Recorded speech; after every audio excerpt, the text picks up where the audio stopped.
आज का सेशन से पावर ऑफ प्रेजेंटेशंस, इसका मीनिंग कोई बता सकता है मेरे को? पावर ऑफ प्रेजेंटेशंस,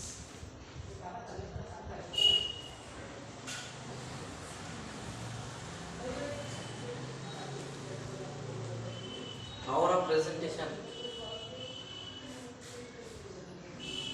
अरे बातों की ऊर्जा,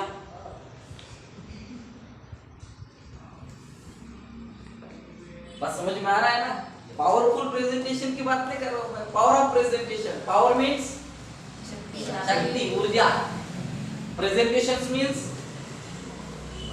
वक्तृत्व, बात करना, तो बातों का ऊर्जा है ना। आज वो टॉपिक के ऊपर हम बात करेंगे जिसमें ताकत है, पावर है, और पावरफुल वर्ड्स हम कैसे तैयार कर सकते हैं, या पावरफुल स्पीच हमारा कैसा बन सकता है, ऊर्जावान इंसान हम बन सकते हैं, ऊर्जावान स्पीच हमारी हो सकती है, ताकि लोग हमें देख के ये डिसाइड करे क्या बात करती है, सुनता ही बात समझ में आ रहा माय डियर्स? Yes sir. तो पावर ऑफ प्रेजेंटेशन हमने देखा था, पावर ऑफ प्रेजेंटेशन टिप्स के बारे में भी हमने सिखाया था, पब्लिक स्पीकिंग स्किल के बारे में भी हमने सिखाया था, कम्युनिकेशन स्किल के बारे में भी हमने सिखाया था। तो अनेक ऐसे टॉपिक में आपके लिए लेके आऊंगा। तो देखते क्या है फर्स्ट पॉइंट, आप जिस विषय पर प्रेजेंटेशन दे रहे हैं, बात समझ लो। अगर आपको एक सब्जेक्ट मिला कि इस सब्जेक्ट के ऊपर आपको क्या करना है, बात करना है, आपका प्रेजेंटेशन आपको रखना है, तो स्लाइड में क्या लिखा है कि आप जिस विषय पर प्रेजेंटेशन दे रहे हैं आपको उसके बारे में पूरा ध्यान होना चाहिए, जिससे प्रेजेंटेशन में कोई गलती ना हो। बात समझ में आ रहा है माय डियर्स? हमें किस विषय पर बात करना है, कौन सा टॉपिक हमें दिया गया है, उस टॉपिक का पूरा ज्ञान होना। और अगर ज्ञान नहीं होगा तो हमारा प्रेजेंटेशन फ्लॉप हो जाएगा। 99% लोगों का एक ही प्रॉब्लम होता है माय डियर्स, वो प्रिपेयर तो करके आते हैं, वो सोच के तो आते हैं, वो लिख के तो लाते हैं, लेकिन वो नहीं बोल पाते जो टॉपिक में होना चाहिए। पॉइंट टू पॉइंट बात समझ में आ रहा है? अगर आपको लगता है कि मेरा प्रेजेंटेशन बेहतरीन से बेहतरीन हो, तो उसके लिए जो टॉपिक आपने डिसाइड किया है उसका ज्ञान आपके पास होना चाहिए। बस समझ में आ रहा है? तो ज्ञान होने के लिए क्या करना पड़ता है? स्टडी करना पड़ता है, प्रैक्टिस करना पड़ता है, घंटों तक प्रैक्टिस करना पड़ता है, घंटों तक किताबें पढ़नी पड़ती है, घंटों तक लोगों को पढ़ना पड़ता है, घंटों तक लोगों के साथ बात करना पड़ता है, तब जाके उस टॉपिक का नॉलेज हमारे अंदर क्रिएट होगा और हम अच्छा सा अच्छा प्रेजेंटेशन कर पाएंगे। बस समझ में आ रहा है माय डियर्स? पूरा ज्ञान। पता है हम लोग एक सब्जेक्ट अगर दे दिया जाए तो हम 5 मिनट 10 मिनट बात करते हैं, राइट या रॉन्ग? तो आधा घंटा 1 घंटा क्यों बात नहीं कर पाते? बिल्कुल राइट, क्योंकि उतना ज्ञान नहीं है हमारे पास। ज्ञान होता तो राइट, तो समय लगेगा, लेकिन पूरा ज्ञान होना बहुत जरूरी है। जब तक ज्ञान नहीं होता माय डियर्स, तब तक हम लोग ज्ञानी नहीं बनते और हम वो प्रेजेंटेशन नहीं कर पाते जो हमें चाहिए। तो सेकंड टॉपिक में बताते हैं प्रेजेंटेशन को उसके निर्धारित समय पर खत्म करना चाहिए, क्योंकि सभी का पूरे दिन का प्रोग्राम होता है और बहुत से लोगों को कई अलग मीटिंग में जाना होता है। बात समझ में आ रहा है? अगर आपका ट्रेनिंग 12:30 बजे है तो आपका ट्रेनिंग कितने बजे स्टार्टअप होना चाहिए? 12:30 बजे। और समय दिया है कि उसको 1:30 बजे खत्म करना है, तो कितना बजे खत्म होना चाहिए? 1:30 बजे, क्योंकि लोग समय निकाल के आते हैं। बस समझ में आ रहा है? और किसी का समय व्यर्थ ना जाए, ये मैनर्स हर एक ट्रेनर के अंदर होना चाहिए, हर एक पब्लिक स्पीकर के अंदर होना चाहिए, क्योंकि मैं आज मोटिवेशन के बारे में बात नहीं कर रहा हूँ, मैं आज टॉपिक के ऊपर बात कर रहा हूँ कि वो प्रिंसिपल्स जो आपको रियल और परफेक्ट और परफेक्शन के तरफ लेके जाएगा, एक अच्छा स्पीकर बनने के लिए, अच्छा ट्रेनर बनने के लिए, गुड लीडर बनने के लिए कौन सी ऐसी चीजें हैं जो आपको अपनानी है ताकि आप बेहतरीन से बेहतरीन प्रेजेंटेटर बन पाओगे। बात समझ में आ रहा है? तो क्या है कि प्रेजेंटेशन उसके निर्धारित समय पर खत्म करना चाहिए, क्योंकि असंख्य ऐसे लोग होते हैं जिनका प्रोग्राम सेट होता है, जिनकी मीटिंग सेट होती है, जिनके जॉब होते हैं, वो अपनी ड्यूटी छोड़ के, अपना जॉब छोड़ के, अपना मीटिंग छोड़ के, अपना कीमती समय जो किसी और को दिया था वो आपके लिए दे रहे। तो ध्यान रखना, टाइम इज मनी। ध्यान रखना इस चीज को कि उनका समय बर्बाद ना हो पाए। जो समय पे आपको पहुंचना है उस समय पे आप पहुंचो, जिस समय पे आपको स्टार्टअप करना है उसी समय पे स्टार्टअप करो। भले ही 2 लोग बैठे हो, कोई फर्क नहीं पड़ता, लेकिन टाइम टू टाइम करना चाहिए। बात समझ में आ रहा है? क्योंकि अगर टाइम टू टाइम करोगे तो ही आपको वैल्यू मिलेगा, नहीं तो लोगों के माइंड में बैठ जाता है। अभी विदर्भ की मेंटेलिटी देखो, कोई भी प्रोग्राम लो, बात करने वाला पहले आता है और सुनने वाले बाद में आते। ये मेंटेलिटी है भैया। पहला जमाना था, पहले लोग आते थे, बाद में मेंटर आते थे, बाद में स्पीकर आते थे, बाद में प्रबोधनकार आते थे। अब ऐसा नहीं, अब हम लोगों को आना पड़ता है और सोचना पड़ता है ये कब आएंगे।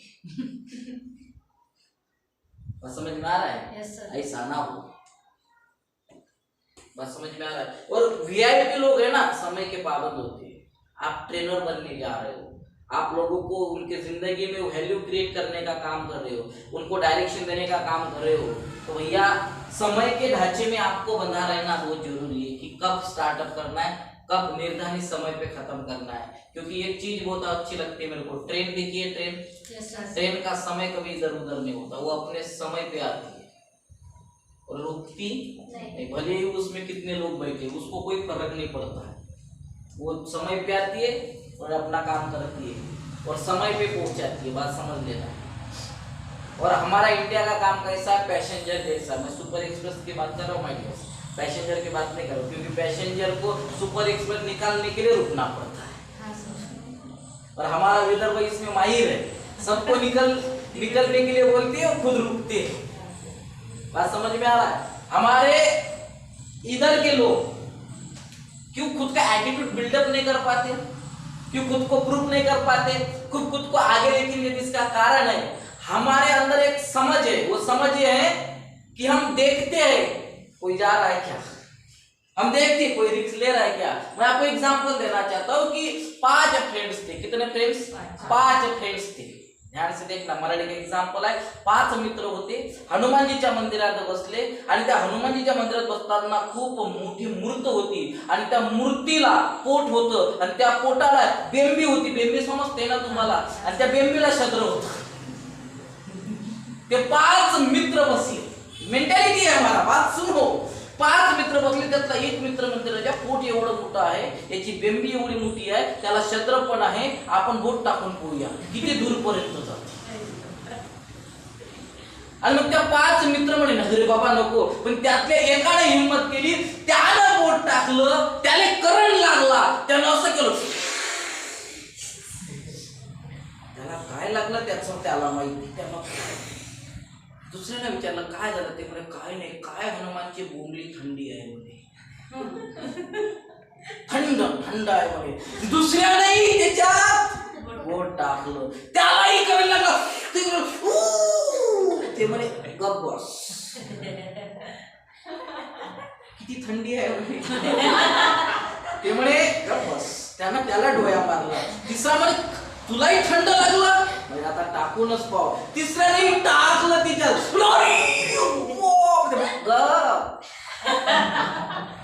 चौथ्यानेही टाकलं. 4 लोक विचार करायला लागले, आता राहिलं कोणते? म्हणे 5वर. तर 4 म्हणते आपली तर शकली. ते 5वेला म्हणते टाकून तर पाय. नशीब 5वान त्या बेंबी मध्ये होता इंद्र. त्यानं मारला पहिल्याले डंक याची शकली तर यानं सांगितलं नाही, कारण दुसऱ्याची शकू दिली, यानं त्याची शकू दिली, त्यानं त्याची शकू दिली. म्हणजे मला तुम्हाला हे सांगायचं की आपल्या देशातली मेंटॅलिटी आहे की जर स्वतःची शक्ती,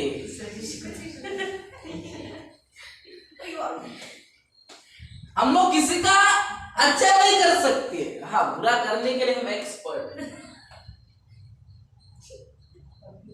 बात समझ लो. इसलिए हमारे लोग आगे नहीं जा रहे हैं, क्योंकि हमारे साथ बुरा हुआ ना तो हमको लगता है मेरे साथ ही क्यों हुआ, इसके साथ क्यों होना चाहिए, इसके साथ क्यों होना चाहिए. बहुत सी चीजें ऐसी होती है. एक बार की बात है, दो अच्छे फ्रेंड्स थे और दोनों की भी अच्छी फ्रेंडशिप थी, दोनों भी कॉलेज जाते थे और कॉलेज के जमाने में दोनों का भी अफेयर हो गया, प्यार हो गया. तो कुछ दिन बाद इसके एटम ने इसको धोखा दे दिया, तो इसके मन में ख्याल आया मेरे को ही क्यों धोखा मिला, इसको क्यों नहीं, तो इसको भी मिलना चाहिए था. तो ये बड़ी खुशी, इसको बर्दाश्त नहीं हुआ, उसने उसमें आग लगा दी, उसका भी ब्रेकअप हो गया. तो क्योंकि हमारा नेचर है, जब हमारे ऊपर आती है ना तो हम बर्दाश्त नहीं करते और ना किसी को करने देते. ये मेंटालिटी है और इसी कारण से हम लोग आगे नहीं बढ़ पाते. इसको छोड़ना पड़ेगा. बस समझ में आ रहा है? जलस फील करते हैं. अब आपकी देखो, आप स्टूडेंट हो, स्कूल में जाते हो, अगर टीचर्स ने किसी की वाहवाही कर ली ना, शाबाश, तो इसके मन में चुभता है, तो वो कोई तो गलती करे ताकि टीचर उसको डांटे, इसके लिए इसका हाथ होता है. ऐसे ही आइटम है, होता है नहीं होता माय डियर्स? होता है सर. तो हम देख ही नहीं सकते. हाँ, हमको अगर कोई अच्छा बोलता है तो वो पूरा का पूरा सही हमको चाहिए यार, किसी और को नहीं. लेकिन अगर हमको बुरा बोला तो हम आजू बाजू देखते इसको क्यों नहीं बोला. तो समय समय की बात है माय डियर्स. और आप एक अच्छे ट्रेनर बनने जा रहे हो, बेहतरीन से ट्रेनर बनने जा रहे हो, तो समय के पाबंद होना जरूरी है. तो समय पे स्टार्टअप करना है, लोगों के मेंटेलिटी को देखना है और वही टॉपिक पे बात करना है जो लोगों को चाहिए. बात समझ में आ रहा है? Yes sir. टॉपिक का ज्ञान होना चाहिए, नहीं होना चाहिए? होना चाहिए. और समय पे शुरू करना है या नहीं करना है? करना चाहिए. और अगर आपको शुरू करना है तो दो चीजें का ध्यान रखना. एक, बंद वॉच पहन के आना, समय का पता चलेगा. और ये बहुत जरूरी है वॉच पहनना. कौन सी? बंद वाली. नहीं भैया, जो चलती है. आपकी बात चलती है नहीं चलती? मैं तो कुछ कुछ लड़कियां बेवकूफ ऐसी दिखी है सिर्फ स्टाइल के लिए. जब हम पूछते थे कितने बजे, तुमच्या जवळ नाही है. मला असं वाटतं या घोरपड तोंडीनं बांधली काय.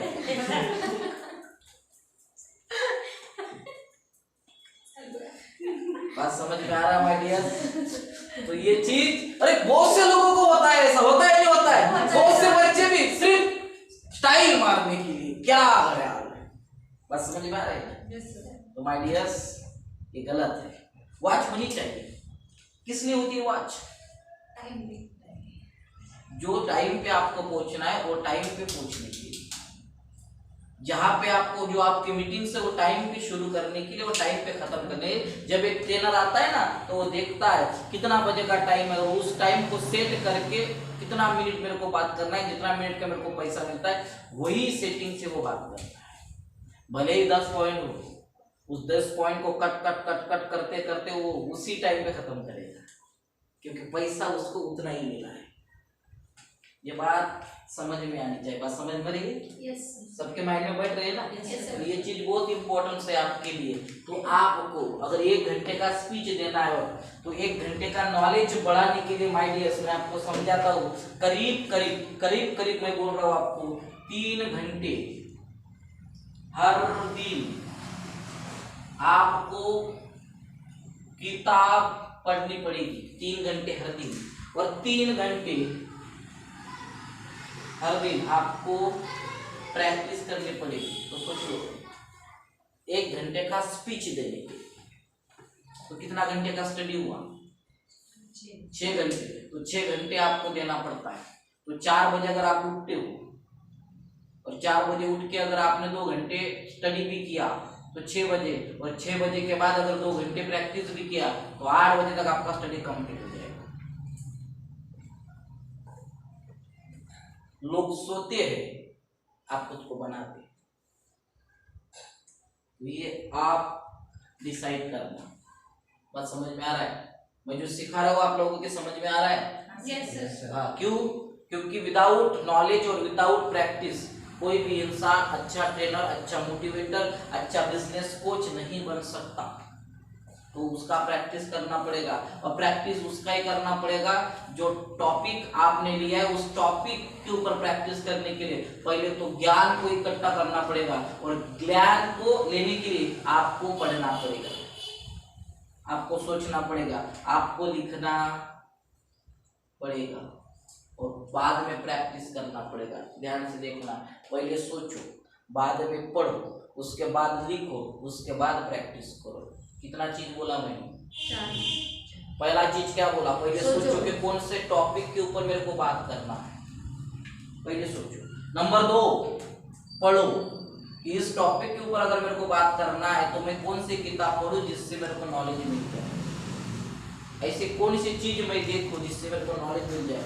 नंबर 3, लिखो कि जो भी पढ़ा उससे मेरे को ये मटेरियल मिला, ये पॉइंट्स मेरे को मिले। अब मेरे को वो टॉपिक के ऊपर पॉइंट्स निकालने, ताकि उसका प्रैक्टिस करके मैं लोगों को बता सकूं। बस समझ में आया? पहला क्या करना है? सोचना है। हर दिन आपको एक काम करना है। किसी भी दिन की शुरुआत करने से पहले सोचो आज का दिन आपका कैसा जाने वाला है। सोचो आज के दिन में आप कौन कौन से कामें करने वाले हो। सोचो आज कौन से टॉपिक के ऊपर आपको बात करना है, उसके बाद पढ़ो। और सोचने के लिए मेडिटेशन बहुत जरूरी है। बस समझ में आ रहा है? तो मैं स्टडी के आपको फार्मूले बता रहा हूँ। ये बेटर स्टडी में भी बहुत सिखाया जाता है बच्चों को, ये आपको भी सिखा रहा हूँ मैं। पहला क्या करना है? सोचना है। सोचना है। सोचो कौन से टॉपिक, हर दिन नया नया टॉपिक ढूंढो, और हर दिन सोच को बढ़ाओ। इस टॉपिक के बारे में आप क्या सोच सकते हो, क्या जानना चाहते हो टॉपिक के बारे में, तो सोचो। 4 बजे उठना है आपको। कितने बजे?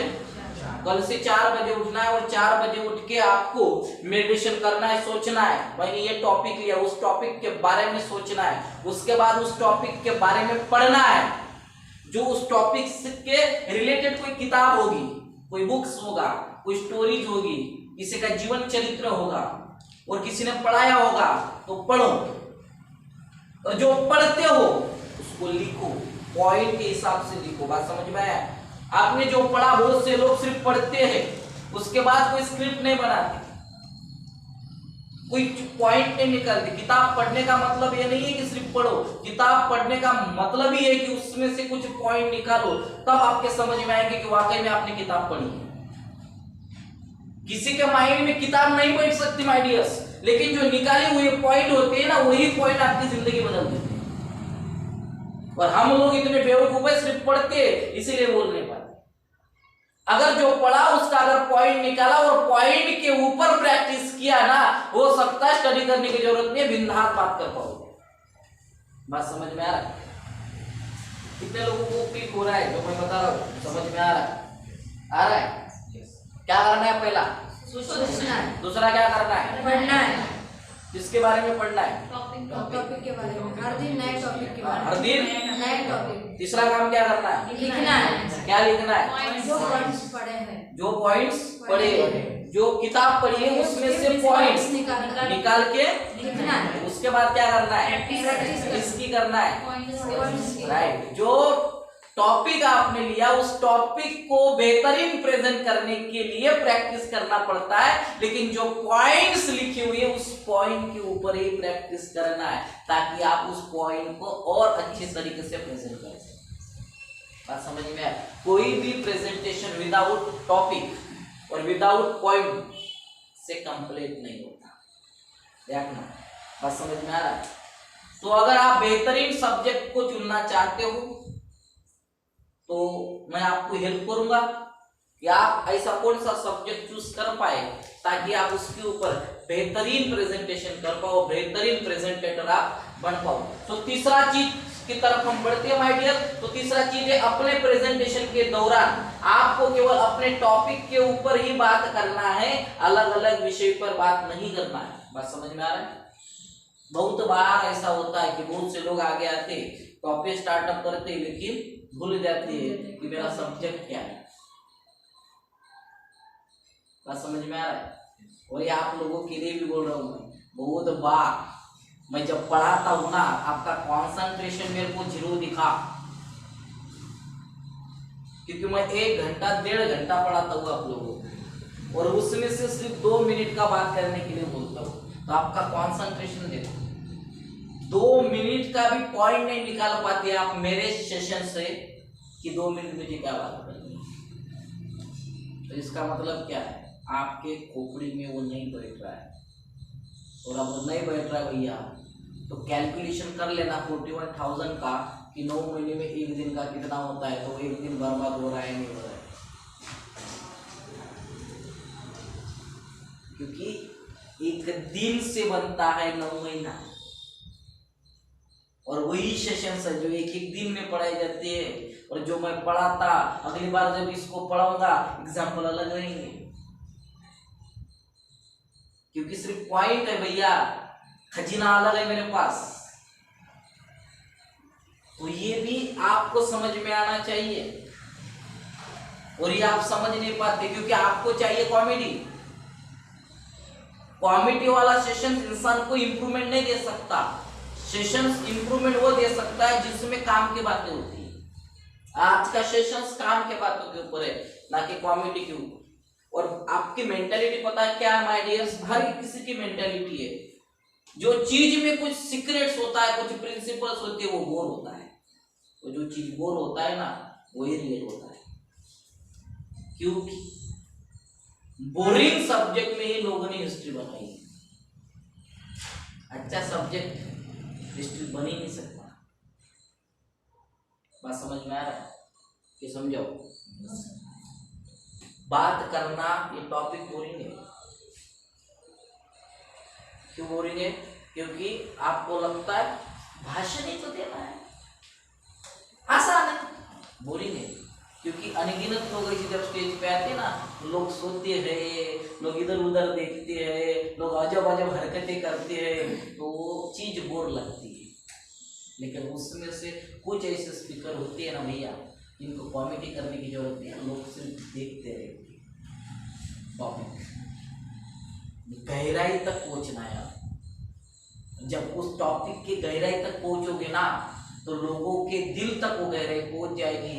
तो लोगों को कॉमेडी की जरूरत नहीं होती माय डियर्स, लोग ऑटोमेटिकली खींचे चले आते हैं। और क्या होगा, इसके लिए एग्जाम्पल मोस्ट इम्पोर्टेंट है। समझ में आ रहा है?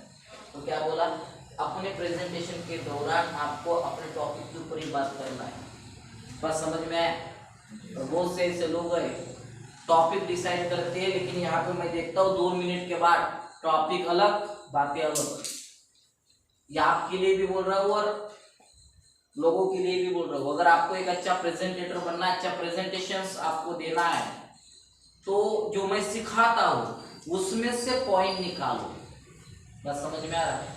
बहुत बार मैंने इसको देखा, ये पॉइंट निकालते, बहुत बार मैंने आप लोगों को देखा पॉइंट निकालते। जो निकालता है वही बोल पाता है, जो सिर्फ मेरे तरफ देखता है ना बात नहीं कर सकता। देखना तो है, मेरे एक्सप्रेशन को देखना है, मैं मेरे आंखों में आपको देखना है, मेरे बॉडी लैंग्वेज को आपको महसूस करना है, बात करने के स्टाइल को महसूस करना है, ये सब चीजों को देखना है। लेकिन उसके साथ साथ अपना दिमाग नहीं चलाना, उसके साथ साथ जो अच्छा लगता है उसे नोट भी करना है, ताकि वो अच्छा वाला चीज आप प्रेजेंट कर पाओ कि ये मुझे अच्छा लगा था। बस समझ में आया? वो जिंदगी भर के लिए रहता है। तो छोटी छोटी इंफॉर्मेशन जब कलेक्ट करोगे ना तो बड़े नॉलेज में तब्दील हो जाएगी, तो बड़ा ज्ञान बढ़ेगा। और हम है ना, जान दो ना यार, ताड़े सर का सेशन है, बढ़िया कॉमेडी करते, 1.5 घंटा अच्छा लगता है सारा, उसके बाद किताब पढ़ेंगे। गलत सोच रहे हो आप। जो मैं पढ़ाता वो किसी किताब में नहीं है, तो जो किताब में वो मैं पढ़ाता नहीं, बात पहले समझ लेना। तो कोई किताब आपको ट्रेनर नहीं बनाएगा। किताब सिर्फ दिशा दिखाता है, ट्रेनर नहीं बनाता। ट्रेनर सिर्फ मैं ही बना सकता हूं, तो मेरे ही सेशंस के पॉइंट आपको जिंदगी में निकालना है। गलती मत करो कि यहां से जाने के बाद आप बोलेंगे मैं किताब पढ़ती हूँ, मैं वीडियो देखती हूँ, तो मैं ट्रेनर बन जाऊंगी। कोई नहीं बन सकती ट्रेनर। उसके लिए जो टॉपिक पढ़ाया जाता है वही टॉपिक के ऊपर अलग अलग पॉइंट निकलते, वही पॉइंट के ऊपर आपको प्रैक्टिस करनी है। उस पॉइंट को और अच्छा बनाने के लिए किसी का माध्यम लेना पड़ता है, वो माध्यम है किताब। सहारा लेने के लिए, एक ट्रेनर बनने के लिए नहीं है। तो 10 किताब पढ़ के 10 पॉइंट निकालते हैं, तो 10 किताब पढ़ने के लिए कितना समय लगेगा? तो उससे अच्छा ये है कि जो 10 पॉइंट मैं आपको सिखाता हूं, उस 10 पॉइंट में 2-2 मिनट का भी आपको अच्छा लगा तो नोट करो। हो सकता है भैया 10 में से 20 मिनट का नॉलेज आपके पास आ जाएगा, पॉइंट आपके पास आ जाएगा और आप अच्छी 20 मिनट तक बात कर पाओगे। ये 20 मिनट किताब का लो, हो गए 40 मिनट, और 20 मिनट आपका प्रैक्टिस का लो। उसको कितना लंबा खींचना है आपको, हो गया 60 मिनट, 1 घंटा कंप्लीट हो गया हमारे जिंदगी में हमने यही किया। और आप स्टडी करते हो ना, तो भी आपका स्टैमिना नहीं बढ़ता, तो भी आपका नॉलेज नहीं बढ़ता। इसका मतलब क्या है? आप कोई से भी किताब लेते हो, पढ़ना शुरू कर देते हो, रिलेटेड होनी चाहिए। आपको ट्रेनर बनना है ना, तो ट्रेनर बनने के रिलेटेड होने चाहिए। जो टॉपिक आपको सिखाना है, जिस टॉपिक के ऊपर काम करना ना, उस टॉपिक से रिलेटेड होनी चाहिए। और जब हमारी किताब टॉपिक से रिलेटेड नहीं होती ना, कुछ भी पढ़ लो कोई काम नहीं, तो भूल जाएंगे ना, क्योंकि पढ़ रहा है, उसका तो प्रैक्टिस नहीं किया, और प्रैक्टिस किया तो करने का मौका ही नहीं मिला, प्रेजेंटेशन करने का मौका ही नहीं मिला। जब मौका ही नहीं मिला, अगले दिन अगली पढ़ना, तो वो भूल जाना। तो मराठी किमान है, पुढं पाठ मागं सपाट। और बच्चे का ऐसे ही होता है, बच्चों का छोड़ो, बड़ों का भी ऐसे होता है। बात समझ में आ रहा है?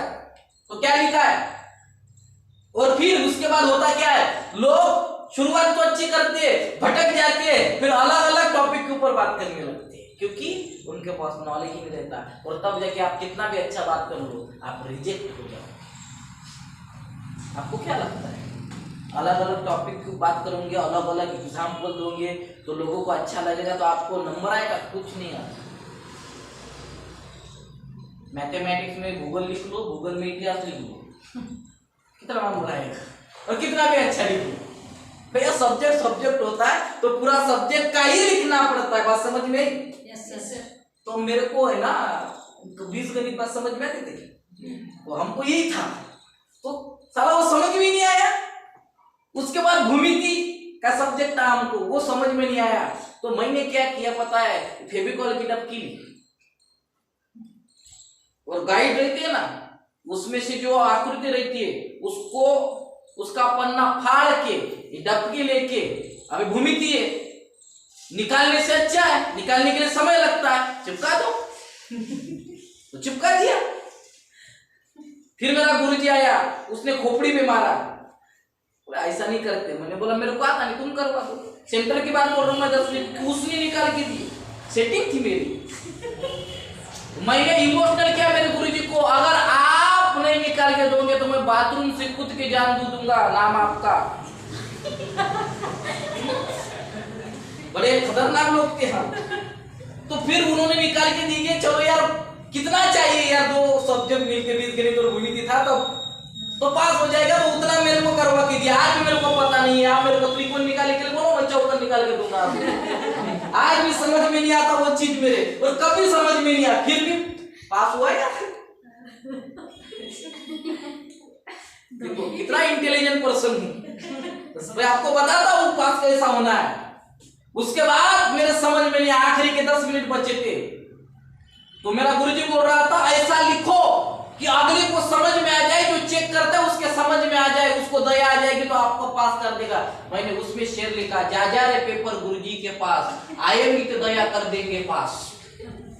ये शेर लिख के पेपर भेज दिया।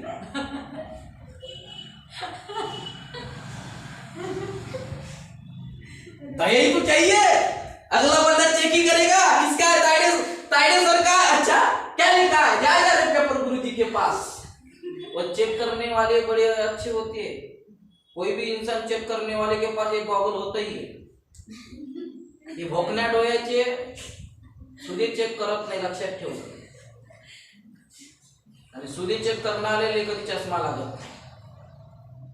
तुमच्या नंबरात थोडीशी गडबड समजून घ्या, 4 डोळ्याचा होता. लिहून घे जा. भारत बर्बाद केलाय 4 डोळ्यावाल्याने. यही एकाचे 2 दिसते. समझ में आ रहा है? तो हाँ बोलो. हाँ ऐसा ही होता है. तो मेरे को लगा इसको डबल दिखेगा, मैंने लिख लिया. तो आधा पेपर का आधा दिल का डबल दिखा ना, तो भैया पास हो गए.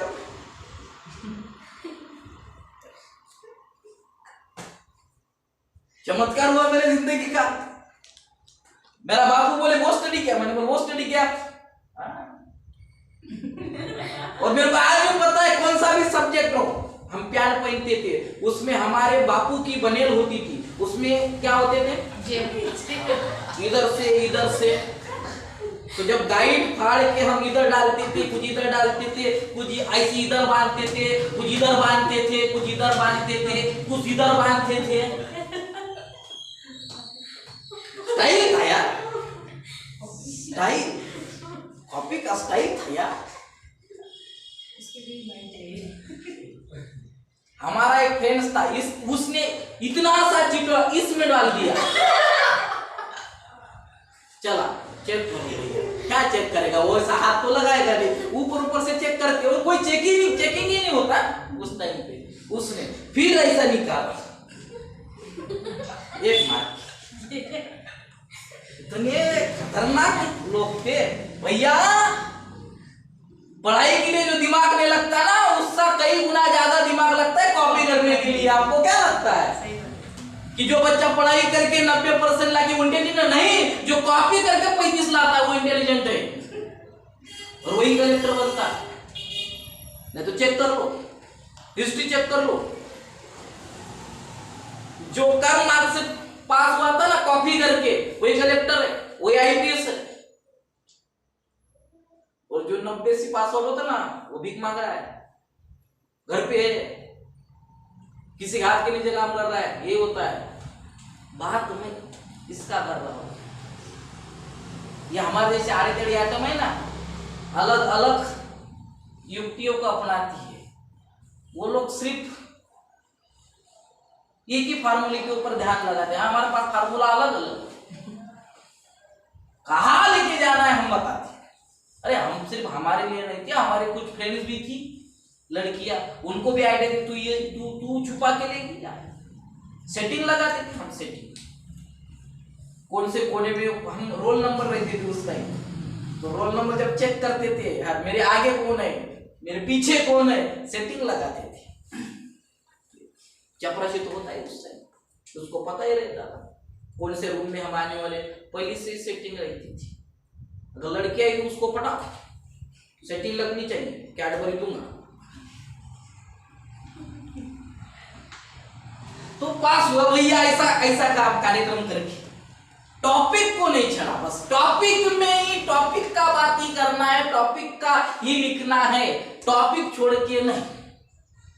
भले ही निकालना नहीं आते, साला फाड़ के चिपकाओ, लेकिन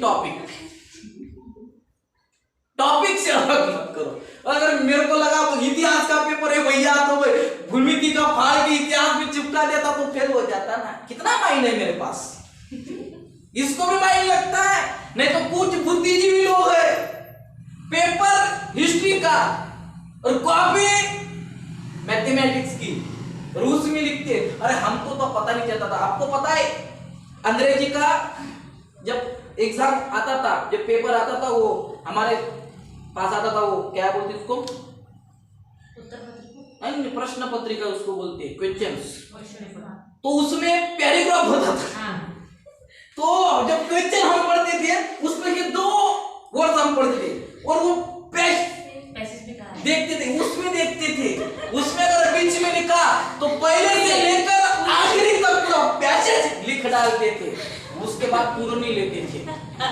जिंदगी में इंग्लिश में कभी पूरा नहीं लिए किसी ने, लेनी नहीं चाहिए, क्योंकि ये उसके लिए 4 शब्द और हम पूरा पैसे दिल डालते थे। पता है 3 पूरी ली थी मैंने 3 और हर प्रश्न को वही पैसे क्योंकि वर्ड वही देखता था।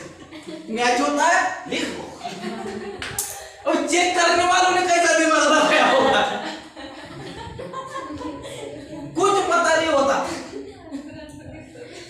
और बहुत से लोग बोलते रहे भैया हमने तो उसकी भी कॉपी की थी और हम जब कॉपी करते थे तो व्हाट और आखिरी का एक वो वर्ड देखते थे फिर हमको मीनिंग फिल्म की कोई जरूरत नहीं। पहला और आखिरी का मैच हो गया कितना भी बड़ा हो गया आंसर लिख लो।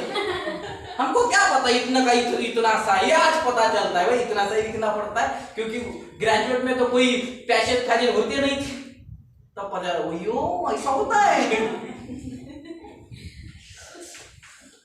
तो खोपड़ी नहीं थी लेकिन चलाया हमने फिर भी पास हुई यार। ऐसे आड़े टेढ़े थे हम फिर भी पास हुए। ऐसा किसी ने किया है? वो तो होशियार हो यार हमने किया है। यही फर्क है यही फर्क है दिमाग चलाने का। देखो हम टॉपिक के ऊपर है साला यही फर्क है।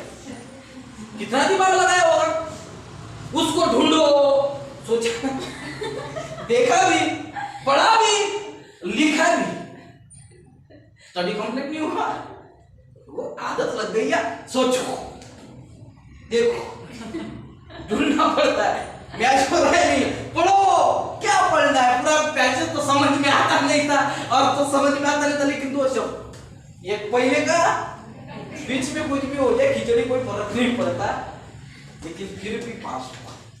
कमाल तो ये थी माय डियर्स 35 ही मिले।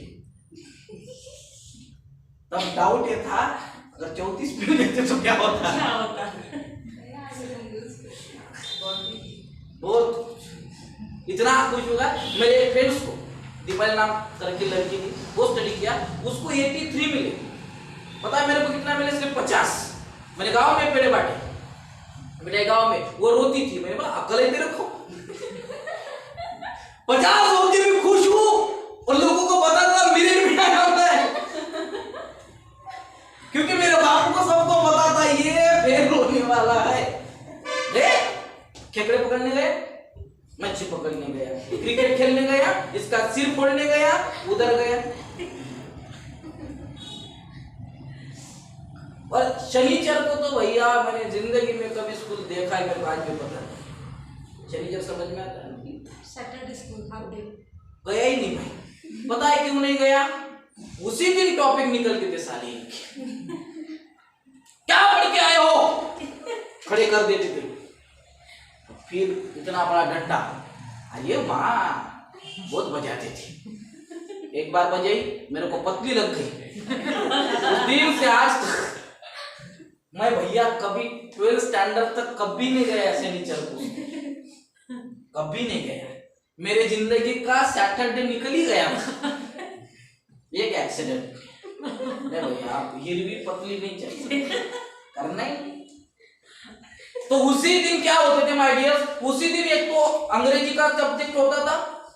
क्या होता था कितना वर्ड्स याद करके आए कितना I know your I love you तो हम बोलते थे टू टू मैं बहुत बार लोगों को बोलता अगर आपको अंग्रेजी नहीं आती तो 4-5 वर्ड याद कर लेना। एक यस दूसरा नो तीसरा थैंक यू चौथा सॉरी पांचवा आई लव यू। ये सेंटेंस हो गया। इतना भी आ गया ना कोई बोलेगा अब अच्छा लगा तो बोलेगा यस नहीं अच्छा लगा भेजे मिले दूसरा नो गलती हो गई तो सॉरी किसी ने अच्छा ही बोला तो थैंक यू और ज्यादा अगर प्रेम आया तो आई लव यू। टॉपिक है भाई इससे पता चलता है आप इंटेलिजेंट हो।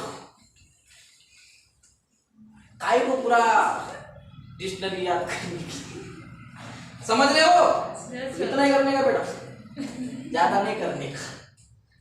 शी की याद बहुत मैं क्या बोला यार अभी मैं पढ़ा था क्या हूँ टॉपिक के बारे में पढ़ा रहा हूँ मैं शी बोला कौन सा शी यार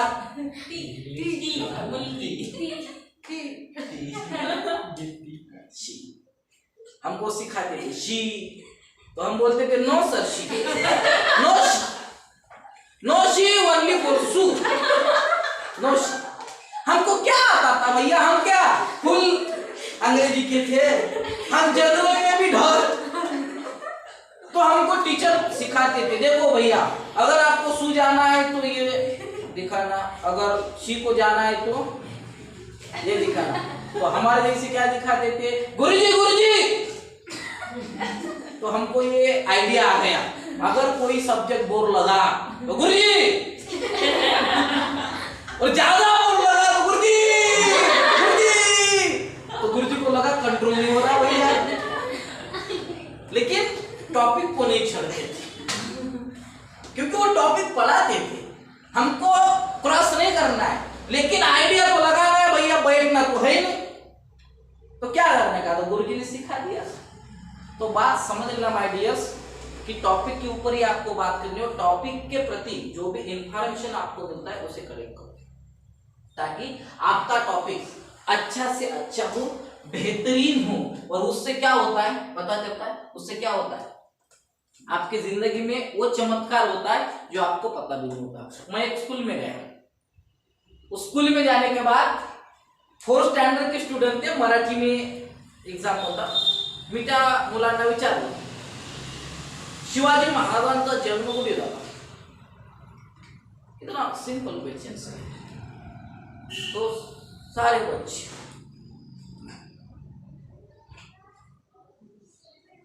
बात समझ में आ रही, कंफ्यूज हो गए।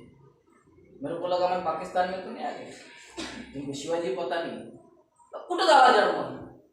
त्या मास्तरला असं वाटलं बाबा आता आपली इज्जत आहे, आलं लक्षात।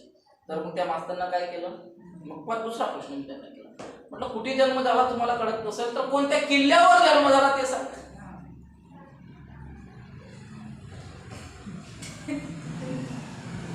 उलट्या कोंबडीची तिथे एक मास्तर होता, त्याच्या कमरेला किल्ल्या होत्या आणि ते पोराला सांगे किल्ल्या किल्ल्या किल्ला म्हणतो किल्ल्या, त्यातलं एक उभं राहील। ते उभं राहिल्यानंतर तेव्हा म्हणते गुरुजी मी सांगतो, सांग। तो म्हणे छत्रपती शिवाजी महाराजचा जन्म माया मास्तरच्या कमरेवर। किल्ले कुठे होती आइडिया देखो,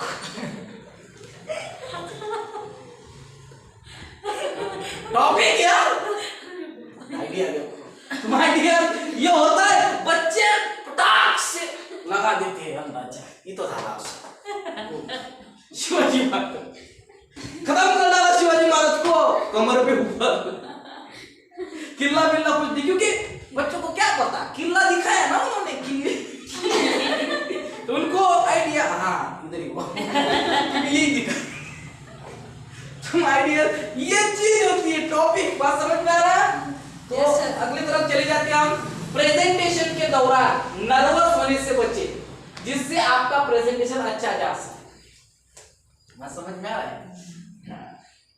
कुछ कुछ लोग आते हैं यहाँ पे बात खतरनाक करते हैं लेकिन उनका चेहरा देख के ऐसा लगता है कि बंदा ने 2-4 लगा दी, पीट के आया तू, कितना बोझ है तेरे ऊपर। कुछ कुछ तो लोग ऐसे आते हैं, ऐसे खड़े रहते हैं।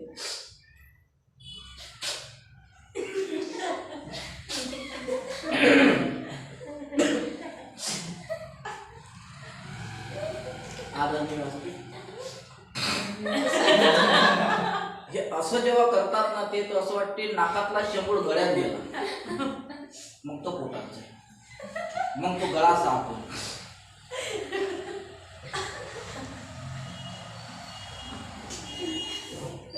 बात उनके एक्सप्रेशन देखो। तो आपका प्रेजेंटेशन कैसा होना चाहिए, कैसा होना चाहिए, नर्वस ना हो। और नर्वस प्रेजेंटेशन तब होता है जब चेहरा हमारा नर्वस दिखता है, हमारा बॉडी का कोई एक्सप्रेशन नहीं होता है ना कोई बॉडी लैंग्वेज, ना आंखों के कोई एक्सप्रेशन, ना चेहरे के कोई एक्सप्रेशन, तब हम नर्वस लगते हैं। और नर्वस फील कब होता है, जब ज्ञान नहीं होता। समझ में आ रहा है, बहुत लोगों को ज्ञान ही नहीं है तो शुरुआत तो कर देती, क्योंकि जितना पढ़ा था उतना याद आ गया, जितना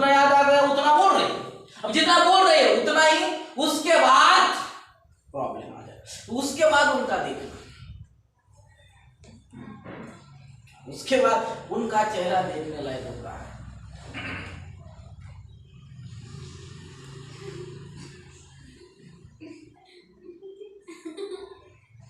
तो मेरी तबीयत अच्छी नहीं थी, फिर भी मैं दोस्तों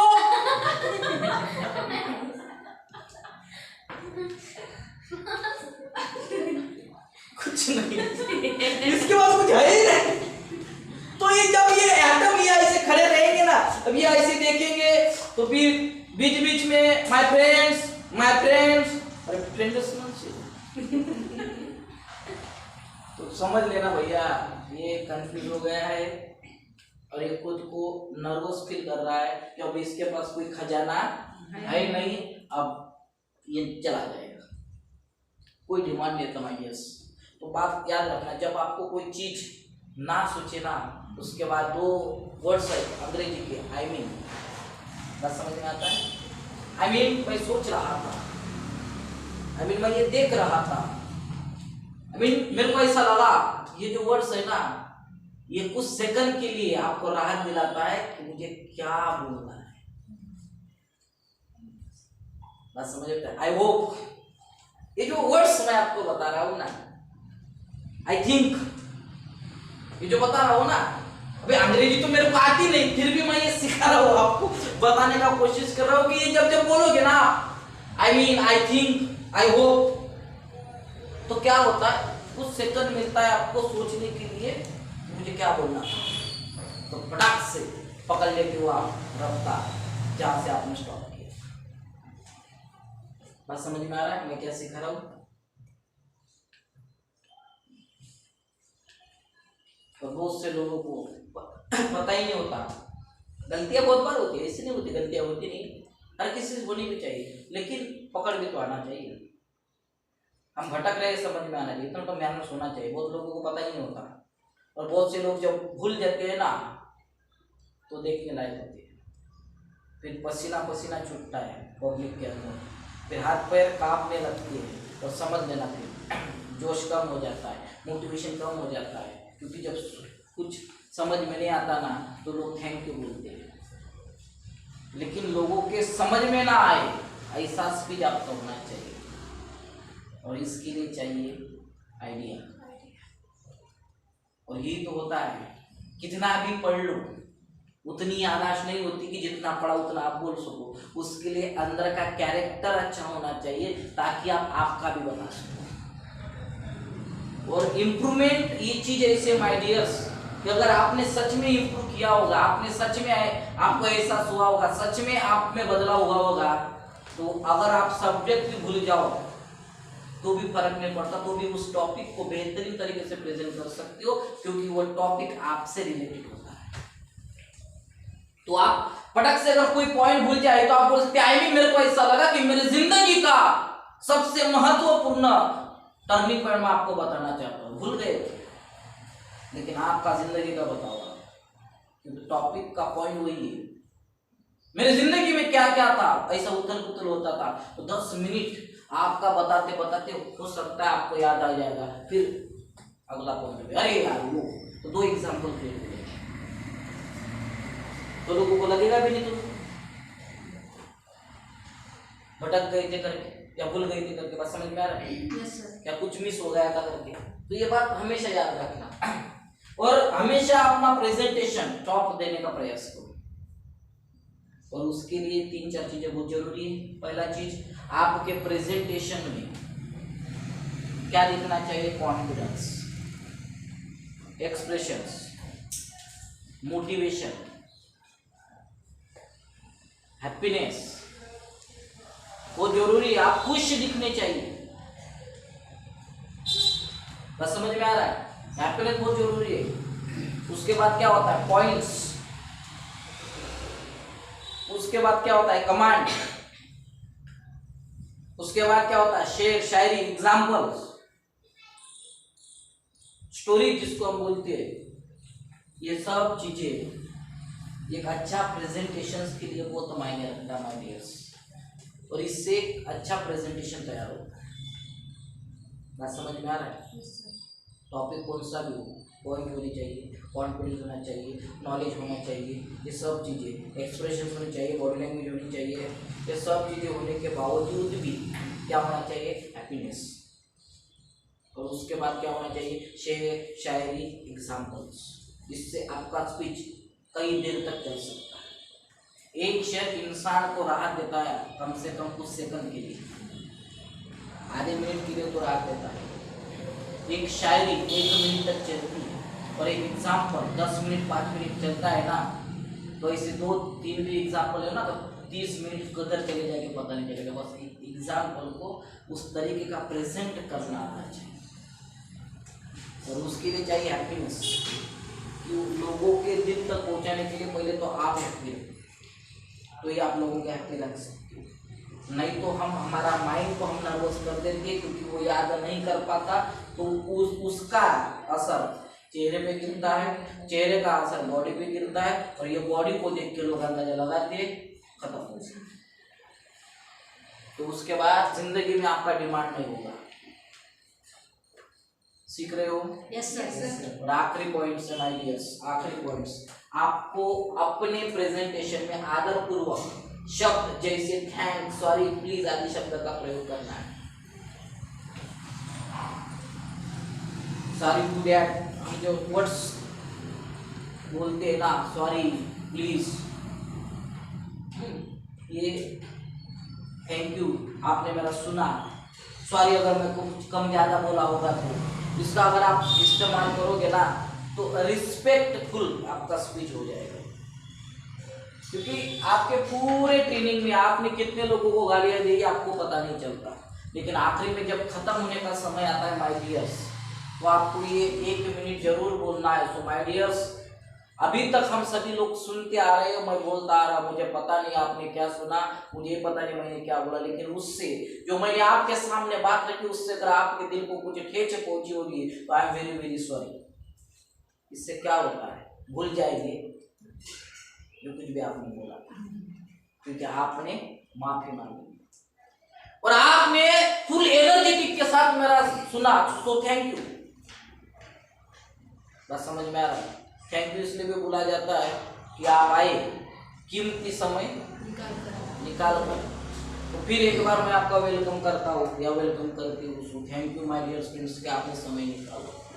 तो ये जो चीजें होती है ना, ये चीजें आपको आगे तक लेके जाती है। बस समझ में आ रहा है? क्योंकि आपका स्टार्टअप है, तो स्टार्टअप में आदरपूर्वक शब्द होने बहुत जरूरी है। और बहुत से लोगों का घमंड होता है कि जो बात करते हैं ना, ये चीज नहीं होती। जब तक कमांड नहीं आती ना, कमांड हल्के में मत लो, शब्दों के ऊपर कमांड किया। जैसे हमारे शब्दों के ऊपर कमांड होती है, हमने गालियां भी दे दी ना, तो वो भी सुर में होती है, ढांचे से बाहर नहीं होती। हमारे गालियां सुर में होती है, और इसीलिए लोग सुनते हैं। और जब आप गालियां दोगे ना, तो ढांचे के बाहर चली जाएगी। जब बाहर चली जाती है ना, तो आउट ऑफ माइंड जाती है, तो खोपड़ी खराब होती है। बस समझ में आ रहा है? तो ये चीज अगर मैं बहुत बार बोलता हूँ कि मुझे कोई घंटा फर्क नहीं पड़ता, तो सो रहे यार, लेकिन जब आप बोलोगे ना, लय नहीं पकड़ पाओगे। वो लय बहुत जरूरी होती। बस समझ में आ रहा है? एक सॉन्ग और एक स्पीच, इसमें कुछ अंतर नहीं है। उसमें भी शब्द रखे जाते हैं, इसमें भी शब्द रखे जाते हैं। उसमें भी आरोह है, इसमें भी आरोह है। उसमें भी विरोह है, इसमें भी विरोह है। उसमें भी चढ़ाना है, इसमें भी चढ़ाना है। उसको नीचे उतारना है, इसमें भी उतारना है। फर्क सिर्फ इतना है। बस समझ में? फर्क सिर्फ इतना है, वो स्वर में होता है और ये स्वर में नहीं होता। ये कमांड में होता है, ये प्रभुत्व में होता है, ये चैप्टर में होता है। चैप्टर समझ में आता है? एक स्टोरी का एक चैप्टर। और एक कोई भी व्याख्यान, कोई भी स्पीच, अगर आप स्पीच दोगे उसका एक चैप्टर बनाओ, ताकि 30 मिनट लोगों को ऐसा लगे कोई तो एग्जाम्पल मैं देख रहा था, या किसी की स्टोरी, या तो मैं पिक्चर देख रहा था। ऐसा बनाओ उसको। अगर आप सेमिनार टीच कर रहे हो तो स्टोरी की जरूरत, इसकी जरूरत नहीं है चैप्टर बनाने की। आप छोटे छोटे चैप्टर बना सकते हो लोगों को क्लियर करने के लिए कि आप ये भी कर सकते हो, ये भी कर सकते हो, ये भी कर सकते हो। यू विल बी डिसाइड आप कौन सा करना चाहते हो। बस समझ में आ रहा है। और हम लोगों को ये चीज समझा नहीं पाते कि तुम ये भी कर सकते हो, ये भी कर। हम सिर्फ एक ही चीज समझना चाहती है, मैं कर सकती तू कर सकती। नहीं, ऐसा नहीं होता। जो तू कर सकती वो मैं नहीं कर सकता, जो मैं कर सकता वो तू नहीं कर सकता। कितने लोगों को समझ में आ रहा है।